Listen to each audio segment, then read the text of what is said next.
you used the word joy there again, and you've said it a number of times throughout our interview. And for some reason, I think of that film, that great film from years ago, Chariots of Fire, and the story of Eric Liddell, because that's such a similar concept, what he talks about when he said, when I run, I can feel God's pleasure. Is that a sentiment you can identify? When you play, when you use the talents you've been given, can you feel God's pleasure and his joy?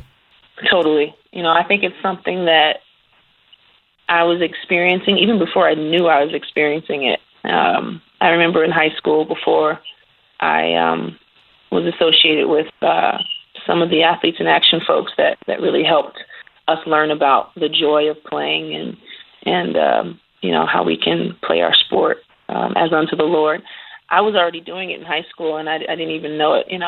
Just the joy of doing what God has created you to do for that season of life is definitely where you want to be, and where I try to encourage people to be. You can do something at a high level, but at the end of the day, you still feel empty. And one of my favorite moments from college was we won a Big East title.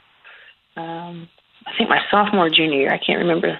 It's in one of my journals, but I go back to my room, and I'm exhausted. I'm tired. I'm happy we were celebrating, and I was sitting on my bed, and I was smiling more. Yeah, we won, and we played well, and we're dominating everybody this year. We're just playing super well, but I'm not empty inside. And it was just a really cool, I don't know, I was probably 20 years old, 21, and just to realize that at the moment. And it was a significant moment for me, because I knew my identity, like I could stop playing basketball today and I would be okay.